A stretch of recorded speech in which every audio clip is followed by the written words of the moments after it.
Welcome back to Dad's Garage. Thank you for joining me today. You know, we've been on this adventure for another Corvette. It's been 5 weeks since we sold the Z06, and ever since then, I have really missed having a Corvette in the garage. So, still have the C8 on order. Not sure whether I'm going to take delivery of it or not. The dealer does not care because they're going to mark it up $20,000 over sticker if I don't take it. So they don't care whether I take it or not. So we'll see what happens. I'm a little concerned with the economy right now. Not sure that I want to get into an $80,000 car at the moment, and interest rates are so high too. And then I'm also seeing all these car prices starting to really tumble down. So with all those things combined, I'm not sure that I'm gonna take it. But you saw my last video. I went and saw a Z06 that I really liked, but it was pretty big money too. Didn't end up getting that one. We couldn't come to any sort of agreement, but I totally shifted gears on you all and myself this weekend. There's a new Vette in this garage now, and well, it's an old new Vette, but no less, there's a Vette in this garage.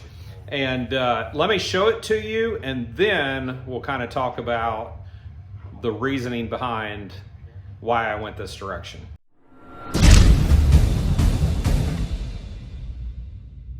Boom, there it is.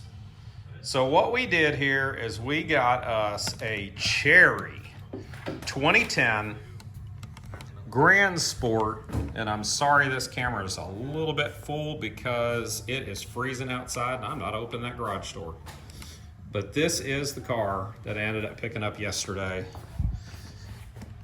So again, it is a 2010 Grand Sport. It is a 1LT. When I go do the stuff with the guys, I'm not interested in all the fluff stuff. It's just about driving, so didn't really care too much. I mean, I would have taken a 2LT or a 3LT, but I grabbed this 1LT because it was just right price and the car. Manual.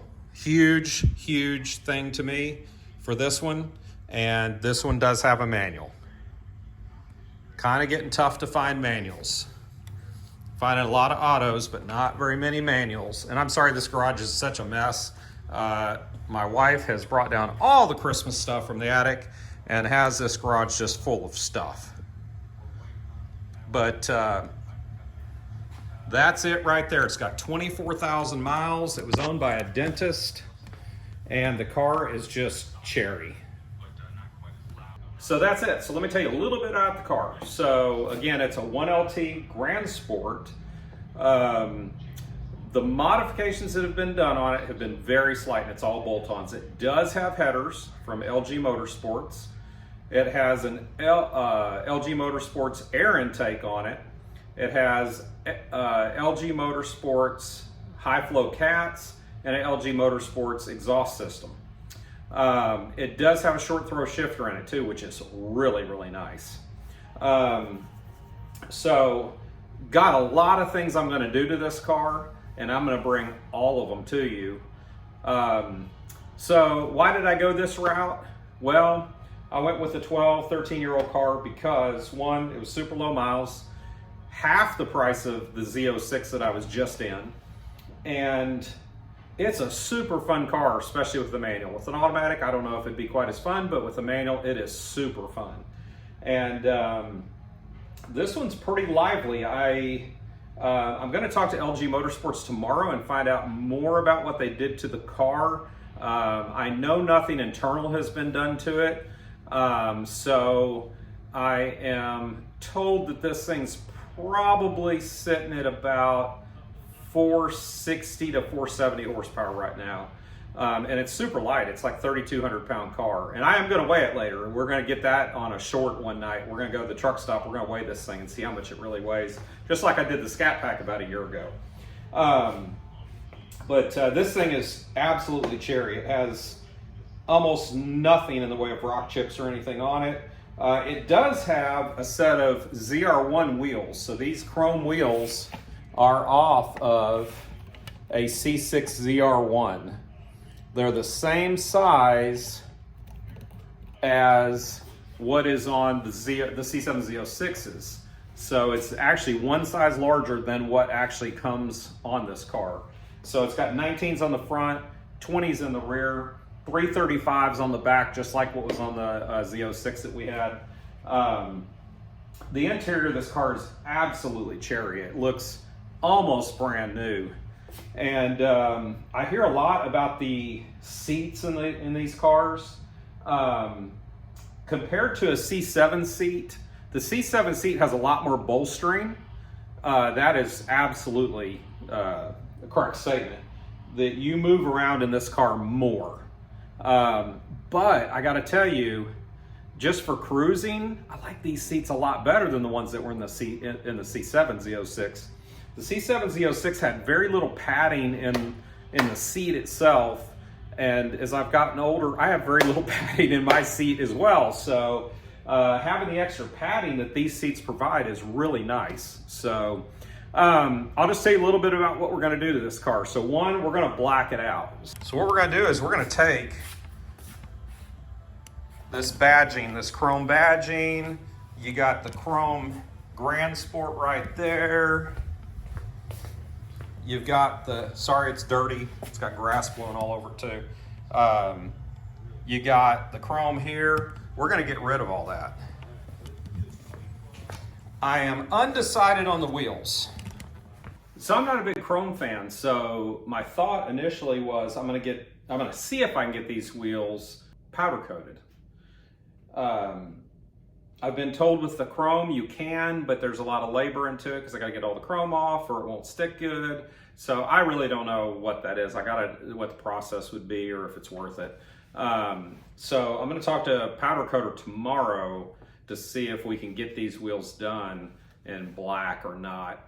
And then if it makes sense to even do them. These wheels are very similar to the Z06 wheels on the C7 models, so may just go that route. I don't know, but we'll see. But I got to tell you, in the day and a half I've owned this car, the chrome is starting to grow on me on the wheels, not on the badging. I hate that still, but as far as the wheels go, it's starting to kind of grow on me. I don't know why, but I'm kind of liking it. So I may or may not do anything with that. So we'll see what happens. But I want to do a lot of upgrades. Well, I say a lot of upgrades.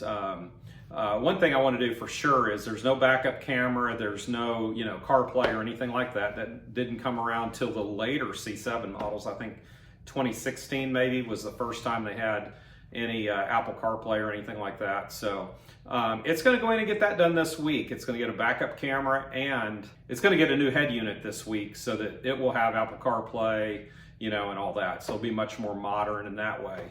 But I'll take you on the journey as we go along. Let me show you a little bit more of this car. I apologize again because we have driven it in the last day and a half, so it's not exactly perfectly clean, but I want to get you to get a feel for this car.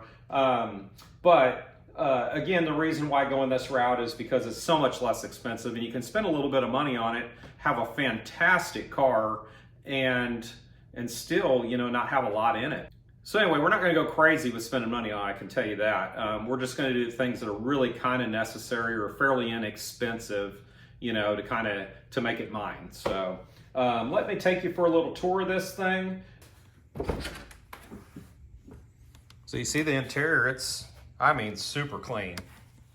Super, super clean interior.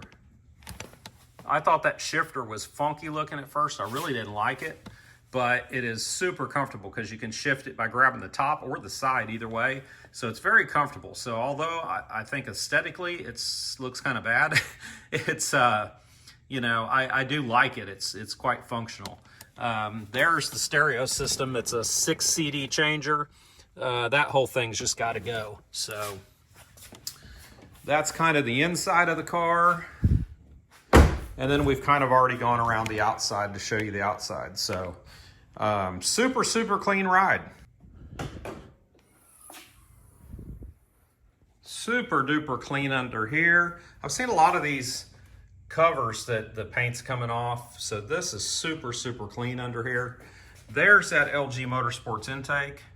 I don't know whether it's real carbon fiber or not. Have no idea, but I will know more tomorrow when I talk to them. There's our headers down there.